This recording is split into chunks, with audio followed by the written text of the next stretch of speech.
একজন চাওয়ালা যদি দেশের প্রধানমন্ত্রী হতে পারে তাহলে আমি কেন পারবো না। একটা ছেলে যে জঞ্জাল সাফ করার কাজ করতো আর সে যদি বিশ্বের অন্যতম সেরা ক্রিকেটার হয়ে দেখাতে পারে তাহলে আমি কেন পারবো না।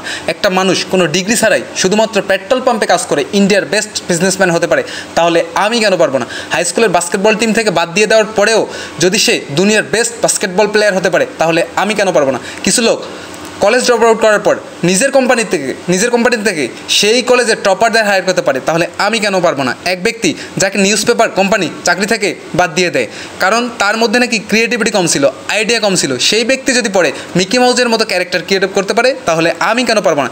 একটা মানুষ যার গার্লফ্রেন্ড তার সাথে ব্রেকআপ করে নেয় এবং তাকে সমস্ত সোশ্যাল সাইট থেকে ব্লক করে দেয়, কিন্তু সেই ব্যক্তি যদি পড়ে দুনিয়ার সবথেকে বড় সোশ্যাল নেটওয়ার্ক সাইট ফেসবুক বানিয়ে দিতে পারে তাহলে আমি কেন পারবো না। এক ব্যক্তি 999 বার ফেল হওয়ার পরেও হার না মেনে 1000 বারের মাথায় বাল্ব আবিষ্কার করতে পারে তাহলে আমি কেন পারবো না। 2 বার বিজনেসে ফেল হওয়ার পরেও ডিপ্রেশনে গিয়ে পরপর 8 বার ইলেকশনে হেরে গিয়ে 9 বারের মাথায় আমেরিকার প্রেসিডেন্ট হতে পারে তাহলে আমি কেন পারবো না। এক ব্যক্তি যাকে নিজের কোম্পানি থেকে তাড়িয়ে দেওয়ার পরেও যদি অ্যাপেলের মতো কোম্পানি গড়ে তুলতে পারে তাহলে আমি কেন পারবো না। এক মেয়ে যে 9 বছর বয়সে সেক্সুয়াল অ্যাবেস্ট হওয়ার পরেও 10 বছর বয়সে প্রেগনেন্ট হওয়ার পরেও লোকাল টিভি শো থেকে বের করে দেওয়ার পরেও অস্কার জিততে পারে এবং কোটি কোটি টাকা ইনকাম করতে পারে তাহলে আমি কেন পারবো না। একটা জবলেস মেয়ে যার স্বামী তাকে ডিভোর্স দিয়ে দেয় এবং 3 বছরের বাচ্চাটিকে মানুষ করার দায়িত্ব তার উপরে চলে আসে, ডিপ্রেশনে যাওয়ার পরেও ওয়ার্ল্ডের সব থেকে বিখ্যাত নোবেল সিরিজ অর্থাৎ হ্যারি পটার লিখে ফেলতে পারে, যার ফলে সে কোটি কোটি টাকা ইনকাম করতে পারে।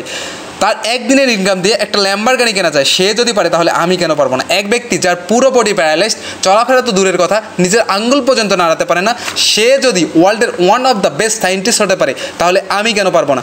তোমরা সব জিনিসে অ্যাচিভ করতে পারো, যেটা তোমরা করতে চাও, যার স্বপ্ন তোমরা দেখো, শুধু তার জন্য একটা আগুন দরকার, একটা স্পার্ক দরকার। Nothing is impossible. আর এই স্পার্ক তোমাদের নিজেদের মধ্যে আছে, তুমি নিজেই দায়ী তোমার ফেল হওয়ার জন্য। এখন তুমি যেখানে আসো সেটা তোমার অতীতের কর্মের ফল এবং কাল তুমি কোথায় পৌঁছাবা সেটা তোমার আজকের কর্মের ফল।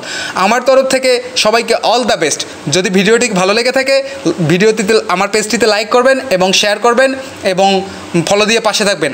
আর যদি তোমরা আমার ভয়েস প্রথম শুনে থাকো তাহলে আমার চ্যানেলটিকে সাবস্ক্রাইব করবা এবং আমার সঙ্গে থাকবা এবং আমাকে ইন্সপায়ার করার জন্য আমার ভিডিওকে শেয়ার করবা এবং আমার পাশে থেকে আমাকে সাপোর্ট করবা। All the best.